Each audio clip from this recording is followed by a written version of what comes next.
The 33 Strategies of War by Robert Greene.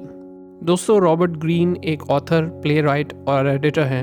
उन्होंने classical studies university of California Berkeley से पढ़ी और उसके अलावा यूनिवर्सिटी ऑफ विस्कॉन्सिन मेडिसिन में भी गए। ग्रीन 6 बेस्ट सेलिंग किताबों के मुसन्निफ़ हैं, जिसमें Mastery, 48 Laws of Power and the Art of Seduction शामिल है। दोस्तों, जंगें कैसे जीती जाती हैं इसके बारे में सोचने के बहुत से तरीके हो सकते हैं। पहला है टेक्नोलॉजी। बेहतर तीर कमान या ऐसी राइफलें जो कि आसानी से लोड की जा सकें, लड़ाइयों में फैसला कुन किरदार अदा कर सकती हैं। एक और नुक्ता नज़र माशी ताकत भी हो सकता है। जिस कौम के पास जदीद रेल नेटवर्क और कारआमद फैक्ट्रियाँ होंगी, इसको दूसरी कौमों पर फोकियत और बर्तरी हासिल होगी। यकीनी तौर पर टेक्निकी और मुआशी ताकत फतह की ज़मानत नहीं देती। जब मुख्तलिफ सुपर पावर्स गुरीला जंगजुओं से मद्दे मुकाबिल हुई तो इनको ये एहसास हुआ कि सिर्फ आला फायर पावर आपको मकामी आबादी के दिलो दिमाग पर बर्तरी नहीं दे सकती। हम बहुत से दूसरे अवामिल को भी अपने नुक्ता नज़र में शामिल कर सकते हैं, जैसा कि डिसिप्लिन और नज़रिया। ये सब अवामिल अहम हैं, लेकिन सबसे अहम है हिकमत अमली, जिस पर सबका इन्हिसार है।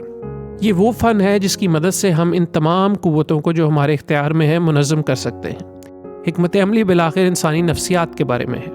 अपनी फ़ौज को मुनज़्ज़म आपको ये जानना होगा कि लोग किस तरह काम करते हैं, और यही हम इस किताब में जानेंगे। बदकिस्मती से हम रॉबर्ट ग्रीन की 33 हिकमत अमलियाँ तो कवर नहीं कर पाएंगे, इसलिए हमने कुछ बेहतरीन का इंतखाब किया है। तो आइए पहली हिकमत अमली की तरफ चलते हैं। दोस्तों, हम ज़िंदगी की कदर का अंदाज़ा उस वक्त करते हैं जब मौत हमारे बहुत करीब होती है।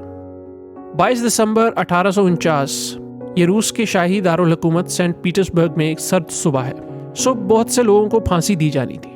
बेड़ियों में जकड़े मुजरिमों को जेल से इस चौक में ले जाया जा रहा है, जहां फौजी अपनी राइफलें थामे और पादरी मुजरिमों की आखिरी रसूमात अदा करने के लिए तैयार हैं। आखिरकार एक अफसर ने फैसला सुनाया कि इन सब को फायरिंग स्क्वाड के हाथ से मौत की सज़ा दी जाएगी।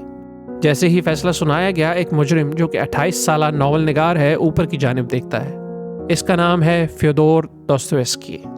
इसकी नज़र करीबी चर्च के सुनहरी क्रॉस पर पड़ती है जो धूप में चमक रहा होता है। फिर एक बादल गुजरता है जिसकी वजह से इस क्रॉस की चमक मान पड़ जाती है। इसके जहन में ख्याल आता है कि वो भी इतनी ही तेज़ी से हमेशा के लिए अंधेरे में गुम होने वाला है। इसने कभी मौत के बारे में सोचा नहीं था।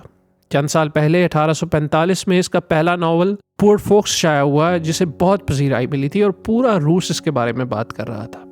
सल्तनत के गरीब तरीन तबके में दोस्तोयेव्स्की की दिलचस्पी सिर्फ अदबी नहीं थी। वो एक सियासी रेडिकल था जो इस इंतज़ार में था कि लोग कब उठेंगे और बादशाहत और इसके इशराफिया के हामियों का तख्ता लौट देंगे। 1848 में वो दिन करीब लग रहा था। पूरे यूरोप में बगावत की लहर दौड़ गई। बागियों ने कदामत पसंद बादशाहतों पर हमले को अवाम की बहार करार दिया। माहौल काफ़ी संजीदा था। दोस्तोयेव्स्की भी कई जलसों में शिरकत करके इनकलाब का मुतालबा करता। ये रूसी ज़ार को गिराने और सल्तनत के पिसे हुए किसानों को आज़ाद करने का वक्त था, लेकिन रूस में कोई बगावत नहीं हुई। ज़ार के जासूस भी इजलासों में शरीक होते थे। उन्होंने इजलास के शुरका की जमा की गई नामों की फहरिस्त पुलिस को दे दी। दोस्तोयेव्स्की को फ़ौरन गिरफ्तार करके जेल में डाल दिया गया। सियासी मुखालफिन को अमूमन साइबेरिया के लेबर कैंपों में सख्त मुशक्कत की सज़ा दी जाती थी। दोस्तोयेव्स्की को भी ऐसी ही सज़ा की तवक्को थी, लेकिन फिर इसकी गिरफ्तारी के 8 माह बाद इसे इस सुबह इसके सेल से एक चौक में ले जाया गया, जहां अब वो खाली ताबूतों और सिपाहियों को अपनी राइफल्स लोड करते देख रहा था।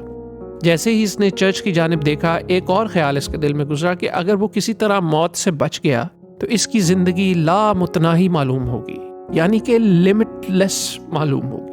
हर गुजरने वाला मिनट सदी की तरह होगा। किस्मत ने इसका साथ दिया।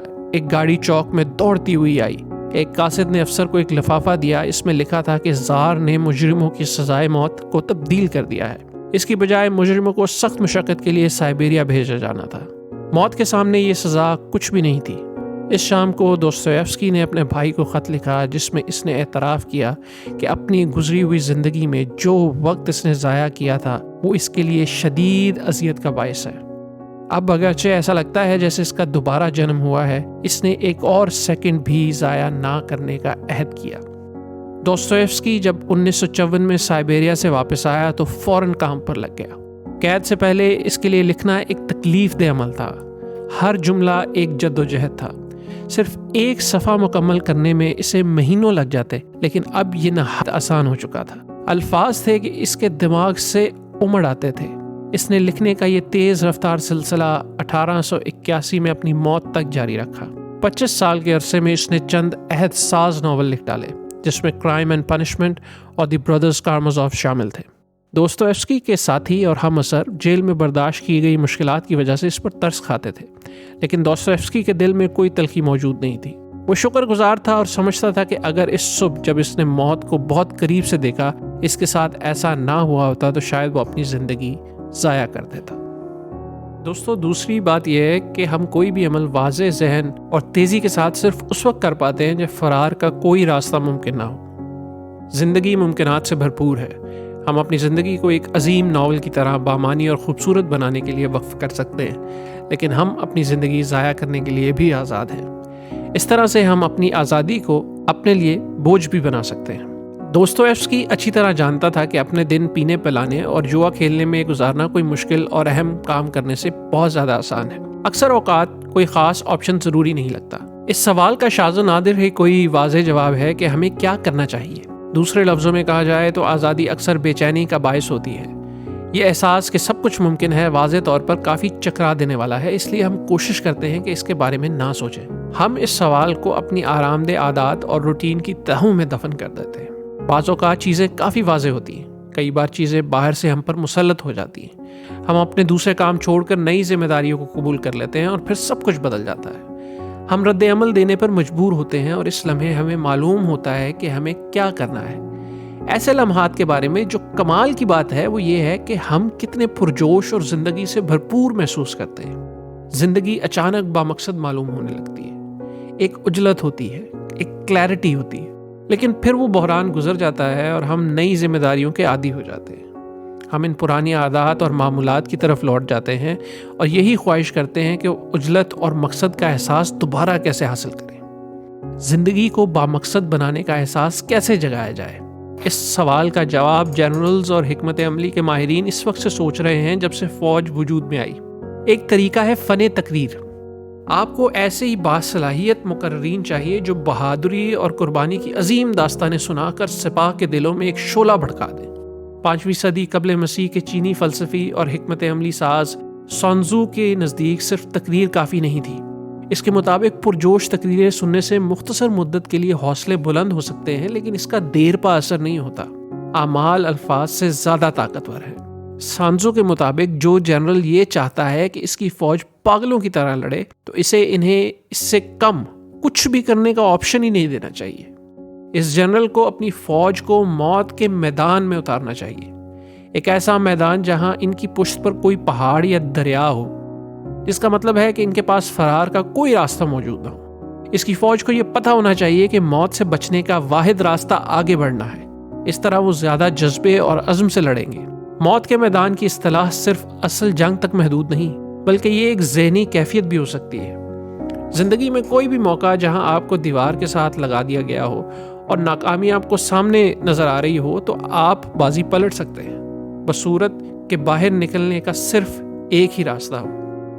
کوئی بھی مستقل طور پر اس طرح رہنے کا متحمل نہیں ہو سکتا، یہ بہت زیادہ پریشر کا باعث ہے، لیکن آپ کو ایک ویک اپ کال کے طور پر وقتاً فوقتاً خود کو ایسی مشکل پوزیشنز میں ڈالتے رہنا چاہیے۔ فوجوں کی طرح انسانی نفسیات بھی ماحول سے جڑی ہوتی ہیں۔ جب ہمارا ماحول ہمیں چیلنج نہیں کرتا تو ہم اپنا فوکس کھو دیتے ہیں، لیکن جب ہم نفسیاتی طور پر موت کے میدان پر ہوتے ہیں تو ہمارے ذہن فوکس کرتے ہیں اور جسم میں انرجی بڑھتی ہے، ہمارے عزم اور ہمت میں اضافہ ہوتا ہے اور ہم زیادہ صاف اور واضح سوچ سکتے ہیں۔ مختصراً یہ کہ ہم آگے بڑھتے ہیں۔ اب تک کے لیے بس اتنا ہی۔ بقیہ حصے کے لیے اس سمری کی اگلی ویڈیو دیکھیں۔ اور دوستو، اگر آپ نے ہمارا چینل سبسکرائب نہیں کیا تو اسے سبسکرائب کر لیں اور بیل آئیکن کو ضرور پریس کر لیں تاکہ ہماری ہر نئی ویڈیو آپ تک پہنچ سکے۔ بہت شکریہ۔